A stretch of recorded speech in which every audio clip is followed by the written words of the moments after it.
Hi everyone, this is Vivian, your career coach. And yes, I'm back with another new series here in Vivid Career Consulting channel. This is something a little bit different. I'm calling it as Career Pathways Uncovered, a podcast where we sit down, talk real career journeys, and hear about how people actually got to work they are. And yes, I'm recording in English right now because I've been receiving messages saying, Vivian, English can actually help your content to reach more people. So here we are, I'm making it happen. So if you are figuring out your next move, curious about other people's path, or just want to hear some honest story, you're in the right place.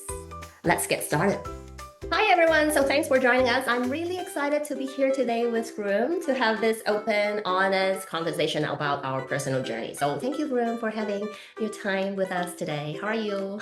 Thanks, Vivian. I'm good. I'm really happy to be here. Thanks for having me on. How are you doing? I am good. So we're just keeping it casual because it's just feel like two people chatting about things that we care about. Okay, let's jump in. Okay, the first topic, immigrant journey, because both of us, we do have this component in our background. So I would like to kick things off with this. I came to Canada in 2002 with my parents. I was very young. I came when I was 4 years old. So I guess you could say my parents were the very hardcore immigrants, and they went through all the hardship and the struggle and navigating the system. And we were second generation immigrants, or first generation kids, I guess.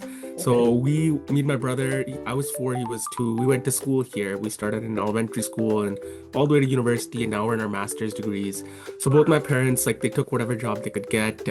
We lived in basements initially, then we bought our own house, and we bought a second house. So 20-year-long journey, and then they were working whatever job they could to survive. It wasn't necessarily in their field, but they did whatever they could to provide for us. And me and my brother went to university, and then I switched into tech after the COVID pandemic. So I've seen I from what I remember, I used the local services that are here, the job matching services. Networking was a big thing back then too.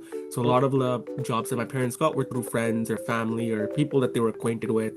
And I think the other thing that was good was that there's a lot of Asian culture here in Canada. You can visit temples, you can go to festivals, you can go to the Chinatown in downtown. There's a lot of locations you can go to where you meet people that have a similar background to you, like an Eastern background.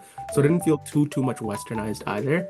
And we're still figuring out the system. Me and my brother, we always talk about tech and companies, and we've both worked in corporate. So we talk about our experiences in corporate now. And those are new things for my parents as well, because they didn't do those jobs. So we're teaching them about the system before they were trying to teach us about the system. So it's a two-way street. And I'll pass it on to you, Vivian. It's also it's always inspiring to hear how how everyone's unique experiences, because eventually, but then I see some common threads between us, both hope, tech. So given that, because people that have followed my channel might be aware that I have a technical recruiter background, fintech. So Gurm, he's getting his master degree course in data science that's upcoming, in coming September, right? Yeah. When talking about technology, immigrant, and I like the way that you highlight about the community. So because me and Gurm, we actually bump into each other in a lot of networking events that's happening in town. So that's why our friendship built from there. So one thing that I also noticed, we both love doing is about helping others through mock interviews. So what do you think about mock interviews? Because me myself, I'm a career coach. That's why mock interviews, it's the service that I provide to clients. But what about you? Why are you running mock interviews with the others? Yeah, so I love interviewing in general. I think I have a very journalist mindset. I just like talking to people, getting to know them, asking them questions. So it partly stems from that. It's also because it helps both people. It's very mutualistic. So if you're interviewing, you're also getting practice on how to ask questions, how to listen, how to frame someone's answer, how to give feedback. And for the other person, they're learning, how do I be precise? How do I talk about my achievements and values in a good way that's very very quick for the person. You're giving them a summary of their achievements, right? My friend, he's in Meta right now. He has 100K on YouTube. He's been doing a lot of mock interviews, technical, behavioral. So he kind of inspired my YouTube growth because I studied with him 10 years ago. And I was just thinking about doing mock interviews with people, and I was thinking behavioral. I saw he was doing the technical ones too, and that kind of inspired me. So I'm I should do both. And I think it's really beneficial for every party. I did one with another friend over the weekend. He was interviewing for Stripe. We went over leak code questions. He did whiteboarding. He did code in front of me. Then he asked for feedback, and he's like, did you like how I did it? And I'm I thought it was good. So I think it's very helpful to do that interview prep with someone you know or an acquaintance. And it's something you're always going to need to do all over your life, right? Like you're going to be moving jobs, you're going to be going to new places, you're going to need to interview someone. So that skill is good to have on both sides. So that's why I think it's very valuable to do. Love that, because that's something that's really like empowering about watching someone shift from like nervous to confident, like probably 1 to 2 sessions. But one thing is, okay, the thing that you highlight as in eventually those people that reach you out for more interviews, they should be friends or someone that you might already know, right? There could be acquaintance. Like the thing is for me, like sometimes very few strangers reach out to me because they don't know how it'll go, right? So like I had someone book an interview from Vancouver. They did the same boot camp as me. So we were acquainted through the boot camp. But I'm probably going to do that interview like next month. With a friend or someone you already know in the community, it's more easy to just hop on a call like right before the interview and then prep them because they already know you. With a stranger, it's kind of like you have to book time in advance for them and set the time out because they're getting to know you and they're also kind of seeing how you communicate. So I just noticed like if someone's already acquainted, you've met with them in person, they know something about you, it's easier to kind of hop on a call and just do it, right? Rather than someone you're getting to know. So it's more about the execution. Perfect. Because my sales pitch, if I'm like selling my mock interview services to the others, is treat me as an HR or treat me as a hiring manager that you do not know me, because actually I'll give you some tips or kind of like the insider point of view. So just treat me as like a human. Like running through, but I like your idea. So let's say your friends probably can reach out first, but then you like to have something that's more like serious. Yes. Set up. Find me. Yeah, 100%. I do both. So like because I've been to the serious interviews as well. So with my friends, the reason I say that like you can still see me as a friend is because I'll give them very direct, upfront advice, like criticism. I won't really hold back. I feel like sometimes you might just not tell them the truth about things. I think direct and honest communication is very important. Like the person I interviewed, he was really good at thinking in his head, but I told him to think out loud, and he should have done more of that. He solved the problem eventually, but he wasn't really explaining his thought process, which is what companies need to do, right? And I told him like, hey, like, and he's like, how did it go? I'm like, overall it went well, but you should really talk more, do more designs, open up paint, draw more, and then showcase that, right? So I think it's all about the feedback. So it doesn't really matter how they view you. The more important thing is how do you give them feedback? Can you give them serious feedback? I'm also curious because you mentioned like direct criticism on that, we're now in a Western country. So that's something really, really different, as in, okay, because, we do have like the Asian thing, which eventually we were like born or raised in that direct culture. But correct. The balance, or what are your advices to tell your friends about it? Yeah, 100%. Good question. So I think the balance is important because you mentioned you were in Western, you're probably going to work with someone who's Western who's going to interview you. You do have to understand the indirect communication, but to grow, I think you need direct communication for yourself. So it's a bit of translation. So they might just be like, hey, I think like, like maybe we should ask questions like from time to time, like it's good to ask questions, but like let's just like focus on the task at hand. They're basically saying do your work and don't ask questions, right? So you have to translate it. You have to see the indirect form of it because they're trying to be polite, and put it in a direct form for yourself, because then you can act on it. So I think you have to do a bit of both. With my friends, like mostly the people that I've known that want interview help, they're usually an immigrant or someone from the Asian culture or someone that's moving into tech. People who are already getting the interviews, they're probably Western and they studied from here. They usually just like call to ask about networking and how companies' culture is, and they go on coffee chats more, so they do less interview prep is what I noticed. They'll mostly just like want to get to know the company's culture and what you did and who's on the team, and they're usually fine in interviews because they grew up in that culture, right? So I've noticed that sometimes the people who are wanting interview prep have their own demographic that they're bringing to it. The reason they're seeking it out is because sometimes they don't know how to answer the questions, or they're missing the indirect communication that the interviewer is providing them. Awesome. Thank you for like plotting this kind of like blind spot, or to kind of like, okay, fit into different culture. I think that it's good from us because we understand both, and then we can actually helping people to blend in. We're talking about community because both of us are community connector. How do you select a community to kind of like, okay, put in your effort or put in your time to be involved in a certain community?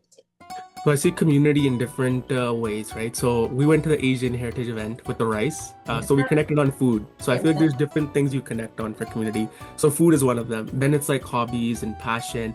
And then it's like you see someone in similar spaces. Like for example, we're both on the LinkedIn community. We keep posting, we see each other on LinkedIn. Then we run into each other at events, career fairs, tech events, entrepreneurship events. So we're actually part of several multiple communities. That's why we have that very interaction, that unison, like we're there at the same time, same place, because we're thinking alike and we're going to similar events. So community, I feel like you build up with people you grow up with, people you see every day, and people you have things in common with, right? So like I did 4 boot camps and then a master's. So all those people and those 5 experiences are part of my tech community. So usually like when I do a boot camp or I do a course, I make a WhatsApp group or I make a Discord group or I connect on LinkedIn. So I'm in touch with those people. So I think community is formed when you're building long-lasting relationships with people that you have something in common with. And it can be anything. It can be food, it can be culture, it could be events, it could be passion like coding or problem solving, it could be career hunting. You just need something that you're both motivated to do and you do it over a long period of time. And then that's building that community. Sounds great. Okay, let's kind of like switch our gears. So because we have been doing something interesting, like an experiment. So me, myself, I've been working on a 30-day challenges that was happening in late February. So I challenged myself to write a LinkedIn journal per day. So eventually I do see a good outcome from that. But and also I noticed from your channel, your YouTube channel. Okay, so everybody is this YouTube channel link. All right, so Gurm is actually working on some 30-day challenges or even like more challenges that is about testing ideas and habits. I'll let you to walk through what are your projects about. Yeah, for sure. So the reason I started the 30-day challenges was it was a way to be consistent and disciplined and get a lot of knowledge. So I did a lot of study in my master's and my boot camps, but they weren't sometimes teaching me what I needed in industry. So I realized that I'm just gonna go and find all the repositories and code that I think is useful, record it in a video and have it for future reference so I can cross-reference it. So I did a 30-day challenge, which was a coding challenge. I did 10 days of Python, 10 days of SQL, 10 days of machine learning. I found GitHub repositories with like content that was very useful for coding, record a video, put the link up, and then I used that to build a course on projects. So I did 10 days of Python course, 10 days of SQL course, 10 days of machine learning course. So 3 courses came out of that challenge. And then I did a quiz on it. I made a PowerPoint slide presentation, made a project on it, and then I had the video. So 4 things came out of it. And it was mostly a way to just keep all this curriculum and education there for me, and course creation, that's like a passion of mine. So I built that out. So I was just practicing different skills like teaching, recording, editing, creating like, I don't know, presentations. And now the next one, so I did 30 days of like coding. Now I'm trying to do like 30 days of finance. Then I'm going to do like 30 days of leak code. And it helps to get videos. It helps to practice different skills. I'm mostly using it to like make my personal life easier. I want to do like 30 days of automation as well. So learning how to like automating emails or like, I don't know, shortcuts on your phone, or you're wishing someone happy birthday, that's automated. So if you can learn how to use this AI and automation in your life, it makes you more hireable in this market, right? So a lot of the market now is, can you build out pipelines? Can you use AI? Can you make companies' processes more efficient? So then they have to do less of the mundane work and they do more effective work in other departments. So a lot of it is like, can you wear different hats? Can you automate? Can you adapt, right? And I was doing those challenges to build that adaptability and to build that automation and that experience. So I was like, how do I keep myself self-motivated if I don't have my community, if I don't see my classmates every day, if I don't see my colleagues every day, if I'm home and I'm doing work on solo, how do I motivate myself? And I was like, I love making content. I like making videos. So I know if I have this kind of medium there, I'll keep working and I'll be consistent. Because just like a muscle that you work out in your body to make it grow strong, you have to be consistent and disciplined and do it every day. It's the little efforts every day that count at the end of the day. For me, it's more like a documentation for myself, because That's good. Okay, I need to find like what have I done is like, okay, my archive. And at the same time, I love seeing the outcomes as in like a journey, like from the scratch. Eventually, I mean, I checked my first YouTube video, it looks okay. And then now I feel like, okay, I do have some improvement. So that's something that is kind of like motivate myself as well. Right, 100%. so the last topic that brings us to one of our favorite, networking. So I think we actually met through a lot of like different networkings as we have spoken, and I've really valued our connection since. So how has your networking played a role in your journey so far? Oh yeah, it's played a big role. I think we both have big networks now after doing it for like 5, 6 years. Wow. I made LinkedIn 2015 or 2016 when I was starting off my university degree. And I kind of just took it as a way to know what's happening in the market because a lot of my circle at that time was not working. They were in school. So I was like, why don't I just build up my network when I'm in school and when they graduate, then I can see where everyone goes. And I didn't expect it to blow up for me. Like I thought like when COVID happened, I was just at home and I started networking a lot more. Like I was networking throughout university. I probably had 500 plus by the end of university. And then when COVID happened, I was going to all these virtual events and then I slowly started going to in-person events. Then I went to like 1,000, 2,000, 3,000. Now I'm at like 6,000 something. And I don't really feel like I'm networking anymore because I used to go to like 3 or 4 events per day. And now I just kind of show up per day, like maybe like 1 or 2 online events and then 2 in-person events. That makes I used sense. to do. Yeah. And because it was like COVID kind of opening things up and then it was like less people coming to the events. Then eventually I just went to all the meetups in tech. And it really helped me to see opportunities. So my LinkedIn feed is filled with innovators, creators, developers, engineers, business people, people like you are doing career coaching. So I have all sorts of people on my feed now, and I get lots of information. And sometimes people just add me to get access to that network to see opportunities. And I was not the most networking oriented person. I was just someone who was passionate about where I was going to networking events. So I was passionate about tech. I was passionate about the environment. I was passionate about learning. And I just showed up and I would have conversations. And then I kept showing up again and again and again. And people are like, oh, we recognize that guy. Same with like us, right? Like I think people kept showing up and we recognized. And then yeah, like it helped provide opportunities. And then I started posting because I'm like you, I also like documentation and having archives. And I measure growth year to year by my posts and I see what did I post and where did I go and what did I make, right? So I started doing that a lot and then people started liking the posts. And I think people like authenticity and genuine posts, like where you're really talking about your experiences, you're really showing how you are and you're authentic, and that gets a lot of likes, right? So that started happening, and then people just started messaging me and adding me. And at one point, I didn't really need to network anymore. It was just happening on its own. I'm also curious because well, I'm an extrovert, I am. What about you? What do you think about I'm ambivert. So they say the way you find out is how you recharge your energy. So extroverted people can recharge their energy with people. Introverted people have to recharge their energy alone on their own. So for me, and you might be an ambivert too. So what I've noticed on networking, but especially now, so now I'm in my late 20s. I started networking early 20s. When I was in my early 20s, I had lots of energy. I could go from one event to the second, to the third, to the fourth, like a lot of people in their 20s do a lot of partying and clubbing. So it makes sense. They have the energy to go from place to place.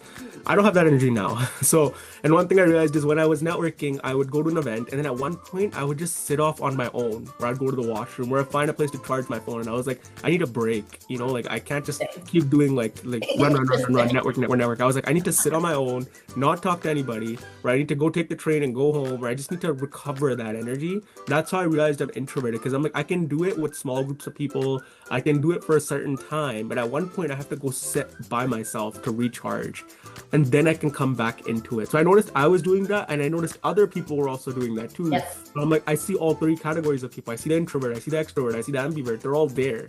And that's when I was like, okay, now I'm ambivert. Like people think I'm an extrovert because when I get passionate about something, I talk a lot. So they kind of assume I'm extroverted. But I realize is that I get tired and I have to like be in my own time. And then I can just go do my own thing. I just kind of disappear from the event. I go in like some place that doesn't have too many people. It's a bit quieter. You can sit down. There's like a couch or a sitting area.